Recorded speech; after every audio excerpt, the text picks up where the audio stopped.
Good evening everyone. आज मैं आपके सामने अगेन एक नए लेक्चर को लेकर के प्रेजेंट हूँ। आज हम डिस्कस करेंगे एप्लीकेशंस ऑफ गॉस लॉ। हमने लास्ट वीडियोस में गॉस लॉ के बारे में हमने पढ़ा था। गॉस लॉ को हमने अच्छे से डिटेल में डिस्कस किया था कि गॉस लॉ हमें क्या बताता है। एक बार मैं आपको रिवाइज करा देता हूँ गॉस लॉ के बारे में। गॉस लॉ बेसिकली हमें क्या बोलता है कि अगर हमारे पास कोई एक इमेजनरी क्लोज्ड सरफेस है तो उस सरफेस के कितनी इलेक्ट्रिक फील्ड लाइन, उस सरफेस से होकर कितनी इलेक्ट्रिक फील्ड लाइंस मेरी पास कर रही हैं, वो मेरा गॉस लॉ बताता है, गॉस लॉ होता है ना। और अगर मैं इसका मैथमेटिकल स्टेटमेंट देखूं तो गॉस लॉ हमें क्या बोलता है कि जो फ्लक्स होता है वो बराबर होता है आपके Q enclosed upon epsilon not के। ये मेरे पास गॉस लॉ का मैथमेटिकल स्टेटमेंट है। आज हम इस मैथमेटिकल स्टेटमेंट पर बेस एक एप्लीकेशन देखेंगे। और जो पहली एप्लीकेशन है आपके पास गॉस लॉ पर बेस्ड, वो है electric field due to an infinitely long straight uniformly charged wire. तो आज हम इसको डिस्कस करेंगे और हम क्या करेंगे, इसमें हमारे पास एक infinitely long straight uniformly charged wire होगी और उस वायर के कारण हम किसी एक पॉइंट पर इलेक्ट्रिक फील्ड को कैलकुलेट करेंगे with the help of Gauss law. तो सबसे पहले मैं क्या करता हूँ, मैं अपने पास एक infinitely long uniformly charged wire यहाँ पर कंसिडर कर लेता हूँ। मान लीजिए ये मेरी एक इन्फाइनाइटली लॉन्ग चार्ज्ड वायर है और ये आपकी इन्फिनिटी तक एक्सटेंड हो रखी है, ठीक है ना। ये आपकी यहीं तक नहीं, ये आपकी इन्फिनिटी तक एक्सटेंड हो रखी है। अब इस पर फिलहाल के लिए मैं एज्यूम कर लेता हूँ, इस पर मेरा पॉजिटिव चार्ज है, इस वायर पर मेरा पॉजिटिव चार्ज आ रखा है। अब मुझे क्या करना है कि इस वायर के कारण मैं कोई एक पी पॉइंट एज्यूम कर लेता हूँ कहीं पर भी। Let suppose this is my P point. On this point I have to find out the electric field due to this wire. मुझे इस वायर के कारण इस पी पॉइंट पर इलेक्ट्रिक फील्ड को कैलकुलेट करना है with the help of Gauss law, ठीक है। तो गॉस लॉ को अगर मुझे अप्लाई करना है तो मुझे सबसे पहले एक क्लोज्ड इमेजिनरी सरफेस चूज करना पड़ेगा। अब बात आती है कि हम कैसे अपने क्लोज्ड इमेजिनरी सरफेस को यहां पर चूज करेंगे। तो देखिए, यहां पर हमें ऐसे सरफेस को लेना पड़ेगा जो कि सिमेट्रिक हो। जैसे कि मैं आपको थोड़ा सा समझाता हूं। मैं फिलहाल के लिए एक सरफेस को यहां पर चूज करता हूं। लेट अस सपोज मेरे पास एक सिलिंड्रिकल क्लोज्ड सरफेस है और मैं इसको ड्रॉ कर लेता हूं। तो ये मेरे पास एक cylindrical closed surface, Gaussian surface है, जिसको मैंने यहाँ पर लिया है। ये इमेजिनरी सरफेस है, ध्यान रखना। ये इसके बाहर ऐसे है नहीं, ऐसा नहीं कि इस वायर को मैंने इस सिलेंडर से पास होते हुए ऐसे में इस सिलेंडर से पास हो रही वायर, ऐसा नहीं है। ये आपका जो सरफेस है इमेजिनरी सरफेस है और ये जो पी पॉइंट है आपका, ये इस इमेजिनरी सरफेस पर, फिलहाल के लिए मैंने इसे थोड़ा बाहर बना दिया, ये मान लीजिए यहाँ पर लाई करता है। ये पी पॉइंट आपका यहाँ पर लाई कर रहा है इस इमेजिनरी सरफेस के। तो अब हम क्या करेंगे, इस वायर के कारण यहाँ पर इलेक्ट्रिक फील्ड निकालेंगे। अब देखिए, सबसे पहले मैं आपको थोड़ा सा समझाता हूं कि मैंने यहाँ पर अपना सिलिंड्रिकल सरफेस ही क्यों चूज किया। उसका एक रीजन है, क्योंकि देखो इस वायर के कारण इस सिलिंड्रिकल सरफेस के हर एक पॉइंट पर मेरा इलेक्ट्रिक फील्ड सेम आएगा। यानी अगर मैं इस वायर के कारण इस पॉइंट पर इलेक्ट्रिक फील्ड देखूं, चाहे इस वायर के कारण मैं इस पॉइंट पर इलेक्ट्रिक फील्ड देखूं, चाहे इस पॉइंट पर इलेक्ट्रिक फील्ड देखूं, चाहे इस पॉइंट पर देखूं, या फिर इस पॉइंट पर देखूं, यहां देखूं, यहां देखूं, यहां देखूं, कहीं पर भी देखूं मैं इस वायर के कारण इलेक्ट्रिक फील्ड, वो मेरा सेम आएगा। क्यों? क्योंकि डिस्टेंस यहां से सेम है, मेरी हर एक पॉइंट की डिस्टेंस जो है सेम है। इसीलिए मैंने अपने सरफेस को ऐसे चूज किया ताकि इलेक्ट्रिक फील्ड मेरा इस सिलिंड्रिकल सरफेस के हर एक पॉइंट पर कॉन्स्टेंट बन जाए, ठीक है ना। आप इस सरफेस को इस सिलिंड्रिकल सरफेस को 3D में एज्यूम करना। ये एक आपका ऊपर से भी और नीचे से भी आपका क्लोज्ड है पूरा, और ये इसका जो है कर्व्ड एरिया है। तो आपको इसको आप 3D में एज्यूम करना। 3D में आप मानो कि आपके पास एक सिलेंडर है जिसके अंदर से ऐसे वायर एक पास कर रही है। तो आपको उस सिलेंडर के सरफेस पर, ध्यान रखना, उस सिलेंडर के सरफेस पर हर एक पॉइंट पर इलेक्ट्रिक फील्ड कॉन्स्टेंट नजर आएगा, ठीक है। तो अब हम क्या करेंगे, इसके कारण यहाँ पर इलेक्ट्रिक फील्ड को कैलकुलेट करते हैं। तो हम गॉस लॉ को अप्लाई करेंगे। उससे पहले थोड़ा सा हम यहाँ पर कुछ चीज़ें देख लेते हैं। देखिए ये पॉजिटिव चार्ज्ड वायर है आपकी, है ना, तो इस वायर के कारण यहाँ पर जो इलेक्ट्रिक फील्ड की डायरेक्शन होगी वो आउटवर्ड होगी। ये मेरी इलेक्ट्रिक फील्ड की डायरेक्शन होगी इस वायर के कारण। क्यों? क्योंकि वायर में पॉजिटिव चार्ज है। पॉजिटिव चार्ज के कारण किसी एक पॉइंट पर अगर मुझे इलेक्ट्रिक फील्ड की डायरेक्शन शो करनी तो हमेशा अवे फ्रॉम द पॉइंट होगी, ऐसा ही हम बोलते हैं, है ना। अब ये जो मेरे पास कर्व्ड सरफेस है, फिलहाल के इस कर्व्ड सरफेस को देखिए आप। ये जो आपकी जो कर्व्ड सरफेस है, ये ऊपर वाली और नीचे वाली नहीं, ये जो बीच वाली जो आपकी सिलेंडर की कर्व्ड सरफेस है, इस कर्व्ड सरफेस पर अगर मैं एक एरिया वेक्टर ड्रॉ करना चाहूं तो उस एरिया वेक्टर की डायरेक्शन हमेशा आपकी outward of the surface, outward होगी, सरफेस से बाहर होगी। तो अगर मैं इस पॉइंट पर एरिया वेक्टर की डायरेक्शन को ड्रॉ करूं तो वो मेरी कुछ ऐसी होगी। फिलहाल के लिए एन कैप मान लेता हूं मैं एरिया वेक्टर को, एरिया यूनिट वेक्टर को मैं एन कैप मान लेता हूं। तो ये आपके पास एरिया वेक्टर की डायरेक्शन होगी एन कैप। अगर मैं यहाँ पर ड्रॉ करूंगा एरिया वेक्टर को तो कुछ ऐसे मेरा बाहर निकलेगा, एरिया वेक्टर की डायरेक्शन एन कैप बाहर की तरफ होगी। यहाँ पर ड्रॉ करूंगा तो कुछ ऐसे होगी बाहर की तरफ, है ना। तो इस कर्व्ड सरफेस पर जो एरिया वेक्टर की डायरेक्शन होगी वो हमेशा मेरी ऐसे बाहर होगी, ठीक है। तो यहां पर मैं देखता हूं इस पॉइंट पर मेरा इलेक्ट्रिक फील्ड की डायरेक्शन बाहर की तरफ है, एरिया वेक्टर की डायरेक्शन भी मेरी बाहर की तरफ है। अच्छा, अब अगर मैं इस ऊपर वाले सरफेस की बात करूं, ये जो मेरे पास सर्कुलर सरफेस है ऊपर वाली, इस सरफेस की अगर मैं बात करूं तो इस सरफेस पर मैं कोई भी एक पॉइंट लेता हूं तो हमेशा इलेक्ट्रिक फील्ड मेरा जो है पैरेलल होगा इस सरफेस के, यानी इलेक्ट्रिक फील्ड मेरा हमेशा इस सरफेस के पैरेलल आएगा, है ना। और अगर मैं एरिया वेक्टर लूं इस सरफेस पर तो हमेशा मेरा सरफेस से बाहर होगा, ये मेरा एरिया वेक्टर हो गया। सेम नीचे भी इस सरफेस पर अगर मैं इलेक्ट्रिक फील्ड की डायरेक्शन लूं तो हमेशा इसके पैरेलल होगी इलेक्ट्रिक फील्ड की डायरेक्शन। और अगर मैं एरिया वेक्टर लूं यहां पर इस सरफेस पर तो हमेशा बाहर की तरफ होगा आपका एरिया वेक्टर की डायरेक्शन, ठीक है।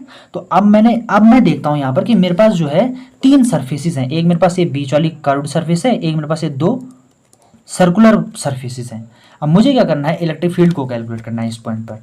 तो अब हम यहाँ पर गॉस लॉ को अप्लाई करते हैं। तो गॉस लॉ हमें क्या बोलता है कि जो आपका फाई ई होता है वो बराबर होता है Q enclosed upon epsilon not, ठीक है। और हम जानते हैं फाई ई को हम क्या लिखते हैं, closed integration E vector dot D S vector. ये मेरा फाई ई होता है, इज इक्वल टू आ जाएगा आपका Q enclosed upon epsilon not, है ना, ठीक है। अब देखिए यहाँ पर मेरा जो है इस सिलेंडर के तीन सरफेसेस हैं, एक तो ये कर्व्ड सरफेस और एक ये दो सर्कुलर सरफेसेस हैं। तो जो मेरा ये इंटीग्रेशन होगा, सरफेस इंटीग्रेशन या क्लोज्ड वाला, ये मेरा तीन पार्ट्स में डिवाइड हो जाएगा। मैं फिलहाल के लिए मान लेता हूँ ये मेरा फर्स्ट सरफेस है, कर्व्ड को मैंने इस फर्स्ट सरफेस से नाम दे दिया है। इस जो ये वाली सर्कुलर सरफेस है इसको मैंने सेकेंड सरफेस बोल दिया है, और जो थर्ड वन है इसको मैंने थर्ड सरफेस नाम दे दिया। तो जो मेरा इंटीग्रेशन है ये मेरा तीन पार्ट्स में डिवाइड हो जाएगा। पहला कर्व्ड सरफेस के लिए, दूसरा ऊपर वाली सर्कुलर सरफेस के लिए, तीसरा नीचे वाली सर्कुलर सरफेस के लिए। तो इसको मैं तीन पार्ट्स में डिवाइड कर देता हूँ। इस क्लोज्ड सरफेस इंटीग्रल को तीन ओपन सरफेस में कन्वर्ट हो जाएगा। पहला जगह integration first E vector dot D S vector plus integration second E vector dot D S vector plus integration third E vector dot D S vector, और is equal to आपका इधर Q enclosed upon epsilon not, ऐसी है।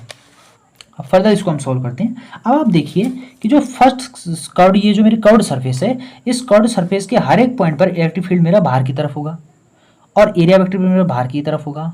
तो electric field और area vector के बीच angle कितना बनेगा आपका, भाई दोनों के दोनों पैरेलल है, बाहर की तरफ है, तो 0 डिग्री का एंगल होगा यहाँ पर, है ना। तो अगर मैं इसके लिए अगर मैं ई डी एस कैलकुलेट इनके बीच अगर मैं एंगल देखो तो मेरा 0 डिग्री आ रहा है, ठीक है। तो मैं एक काम करता हूँ, मैं यहाँ पर इनको पहले ओपन यहाँ पर मैं जो है डॉट प्रोडक्ट को ओपन कर लेता हूँ। तो ये मेरा आ जाएगा सिंपली इंटीग्रेशन फर्स्ट, ये मेरा आ जाएगा E vector dot D S vector है, तो मेरा आ जाएगा ई वेक्टर का मैग्नीट्यूड डी एस वेक्टर का मैग्नीट्यूड कॉस थीटा, प्लस यहाँ पर भी मेरा आ जाएगा ई वेक्टर का मैग्नीट्यूड डी एस वेक्टर का मैग्नीट्यूड कॉस थीटा। यहाँ पर नीचे लिख देता हूँ plus integration third surface E vector का मैग्नीट्यूड डी एस वेक्टर का मैग्नीट्यूड, और आपके पास आ गया कॉस थीटा, और is equal to Q enclosed divided by epsilon not. अब देखिए जो एक कर्व्ड सरफेस के लिए इलेक्ट्रिक फील्ड और एरिया वेक्टर के बीच जो एंगल बन रहा है थीटा वो 0 डिग्री है। तो जब मैं यहाँ पर इस एंगल को पुट करूँगा cos 0 डिग्री, तो cos 0 डिग्री मेरा 1 हो जाएगा। तो सिंपल मेरे पास जो ये फर्स्ट है आएगा जो इंटीग्रेशन, ये हो जाएगा ई डी एस, और यहाँ पर cos 0 डिग्री अगर मैं पुट करूँगा तो ये मेरा 1 बन जाएगा, और 1 की मल्टीप्लाई इसके साथ तो वापस से वही आ गया मेरे पास प्लस। अच्छा सेकंड सरफेस को देखिए, सेकंड सरफेस मतलब इस सर्कुलर सरफेस को आप देखिए। इस सर्कुलर सरफेस पर मैं जब देखता हूँ कि इलेक्ट्रिक फील्ड और एरिया वेक्टर दोनों के दोनों मेरे क्या हैं, परपेंडिकुलर है 90 डिग्री। अच्छा अगर ये दोनों के दोनों परपेंडिकुलर हैं तो यहाँ पर थीटा 90 डिग्री है, और यहाँ पर जब मैं थीटा की वैल्यू 90 डिग्री पुट करूँगा तो cos 90 कितना हो जाएगा मेरा 0, तो ये पूरा इंटीग्रेशन मेरा 0 बन जाएगा। सेम आप इसको भी देखिए थर्ड वाले इंटीग्रल को, इस थर्ड वाले इंटीग्रल में जो थर्ड जो मेरा सर्कुलर पार्ट है इसमें इलेक्ट्रिक फील्ड और एरिया वेक्टर के बीच एंगल कितना है, एरिया वेक्टर है मेरा 90 डिग्री, तो ये भी मेरा जो है cos 90 0 बना देगा। तो ये दोनों इंटीग्रल मेरे वैनिश कर जाएंगे। तो सिंपल मेरे पास क्या बचेगा, पहला ही इंटीग्रेशन बचेगा, इंटीग्रेशन फर्स्ट ई डी एस, और ये दोनों के दोनों मेरे 0, ये भी 0 प्लस ये वाला भी मेरा 0 is equal to Q enclosed upon epsilon not. तो ये मेरे पास कितना आया, integration E D S, first को मैं हटा रहा हूँ, is equal to Q enclosed upon epsilon not. ठीक है, अब देखिए इस कर्व्ड सरफेस के हर एक पॉइंट पर मैंने क्या कहा कि इलेक्ट्रिक फील्ड मेरा कांस्टेंट है, क्यों, क्योंकि डिस्टेंस सेम है, इसीलिए मैंने इस सिलिंड्रिकल सरफेस चूज किया, ताकि मैं क्या कर पाऊँ, ताकि मैं इस ई को इस इंटीग्रेशन से बाहर ले पाऊँ, क्योंकि ई जो है मेरा कांस्टेंट आ जाएगा इस कर्व्ड सरफेस के हर एक पॉइंट पर, तो ई को मुझे इंटीग्रेट करने की जरूरत है ही नहीं, कांस्टेंट को हम बाहर ले लेते हैं इंटीग्रेशन से, तो इंटीग्रेशन सिर्फ किसका होगा, डी एस का, और इज इक्वल टू आ जाएगा ये Q enclose upon epsilon not. तो ये ई मेरा ऐसी है। अब देखिए इंटीग्रेशन ds कितना होगा, ds का इंटीग्रेशन मतलब कि इस कर्व्ड सरफेस का एरिया कितना आएगा। तो हम जानते हैं सिलेंडर के केस में सिलेंडर का जो कर्व्ड सरफेस एरिया होता है वो कितना होता है आपके पास 2πr, और इसकी हाइट कुछ मैं इसकी हाइट मान लेता हूँ, लेट सपोज इसकी हाइट l है, इस सिलेंडर की हाइट l है, तो इसका जो कर्व्ड सरफेस एरिया आएगा वो आपके पास कितना आएगा 2πrl, है ना, और is equal to Q enclose upon epsilon not. ये मेरे पास अभी तक आ गया है। अच्छा मैं एक टर्म डिफाइन करता हूं, मैं क्या बोलता हूं कि इस वायर में जो लीनियर चार्ज डेंसिटी होगी, लीनियर चार्ज डेंसिटी और आपकी जो सरफेस चार्ज डेंसिटी हो गई, आपकी वॉल्यूम चार्ज डेंसिटी हो गई, इन चीज़ों को मैं पहले ही आपको एक वीडियोज़ में बता चुका हूँ डिटेल में। भाई लीनियर चार्ज डेंसिटी को हम कैसे डिफाइन करते हैं, लीनियर चार्ज डेंसिटी को मैं लिखता हूँ लीनियर चार्ज डेंसिटी, इसको मैं लैम्डा से रिप्रेजेंट करता हूँ, और ये मेरी होती है D Q by D L, यानी चार्ज पर यूनिट लेंथ, ठीक है ना। तो मैं मान लेता हूँ